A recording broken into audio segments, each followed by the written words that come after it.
Bismillahirrahmanirrahim. Assalamualaikum warahmatullahi wabarakatuh. Apa kabar teman-teman semuanya? Semoga teman-teman dalam keadaan sehat ya. Bertemu kembali dengan Bunda Aci. Bacalah dengan menyebut nama Tuhanmu yang menciptakan. Dia telah menciptakan manusia dari segumpal darah. Bacalah, dan Tuhanmu lah yang maha pemurah yang mengajar manusia dengan perantaraan kolam. Dia mengajar kepada manusia apa-apa yang tidak diketahuinya. Surat Al-Alaq 1-5. Kali ini Bunda Aci akan membacakan sebuah buku yang berjudul Burung Hudhud, Pembawa Berita yang Akurat. Mau tahu ceritanya? Baik, kita mulai aja ya. Say basmalah. Bismillahirrahmanirrahim. Buku ini ditulis oleh Kakak Muhammad Iqbal. Tahukah kamu, kisah burung hudhud ini tertulis di dalam Al-Quran teman-teman, yaitu surat An-Naml ayat 20 hingga ayat 40. Sungguh indah bumi ciptaan Allah ini. Aku yakin tidak ada yang dapat menandingi keindahannya. Segala puji hanya untuk Allah, Rabb semesta alam. Dia telah banyak memberikan nikmat kepada diriku. Bila disuruh untuk menghitungnya, aku yakin tidak akan mampu. Aku diciptakan ke dunia ini oleh Allah sebagai burung. Aku adalah seekor burung hudhud. Ini kisahku bersama Nabi Sulaiman alaihi salam. Nabi Sulaiman memiliki pasukan yang sangat kuat yang terdiri dari bangsa manusia, jin, dan juga binatang. Nabi Sulaiman diberikan kelebihan oleh Allah mengerti segala macam bahasa binatang.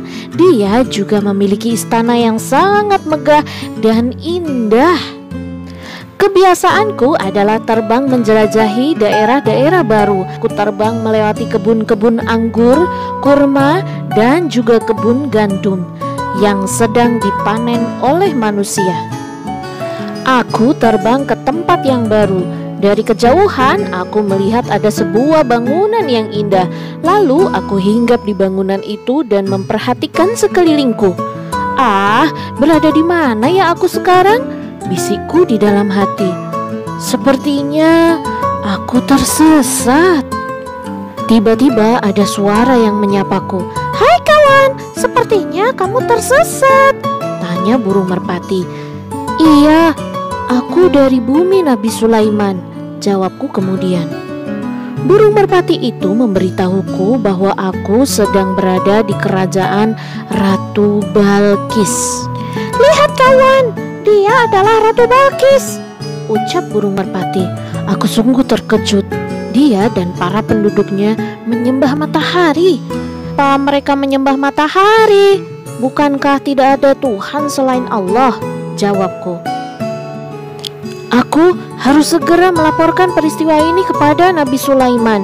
Dia harus tahu bahwa ada sebuah negeri yang tidak menyembah Allah, melainkan menyembah matahari. Dari kejauhan aku melihat dari atas udara Nabi Sulaiman sedang memeriksa seluruh pasukannya.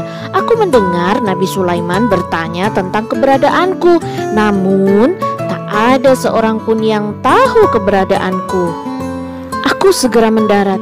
Wahai Tuhan, maafkan aku atas keterlambatan diriku. Aku mempunyai informasi penting untuk engkau, ucapku. Informasi apa yang ingin kau sampaikan? Tanya Nabi Sulaiman. Aku memberitahukannya bahwa ada kerajaan yang para penduduknya tidak beriman kepada Allah. Mereka menyembah matahari. Kerajaan itu dipimpin oleh ratu cantik yang bernama Balqis. Hudhud, berikan suratku ini kepadanya, kata sang Raja Sulaiman. Aku segera mematuhi perintah Nabi Sulaiman. Aku segera membawa surat Nabi Sulaiman. Aku melihat Ratu Balqis sedang menyendiri di suatu tempat. Kujatuhkan saja surat itu tepat di hadapan sang ratu.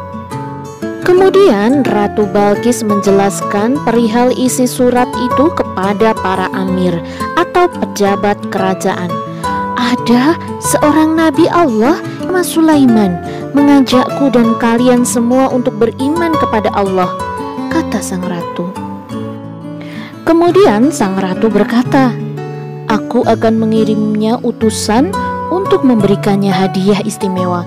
Bila dia menerima hadiah itu, ia hanya seorang raja dan kita tidak perlu mengikutinya.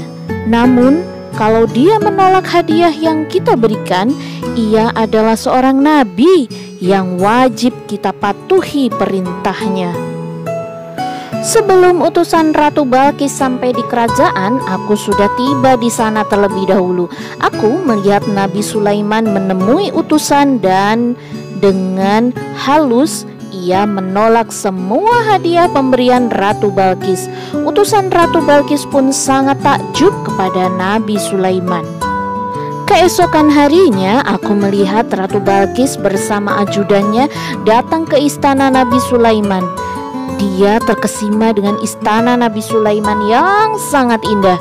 Semua ini meyakinkan sang ratu dan pengikutnya akan Allah. Mereka akhirnya masuk Islam. Subhanallah. Demikian tadi kisah tentang burung hudhud, teman-teman. Apabila kalian hendak menyampaikan berita, maka harus benar ya. Jangan sampai kalian menyampaikan berita bohong. Oke, bye-bye teman-teman. Sampai jumpa lagi di lain kesempatan. Jangan lupa like and subscribe di channel Darul Abidin. Bye-bye, sampai bertemu lagi. Wassalamualaikum warahmatullahi wabarakatuh.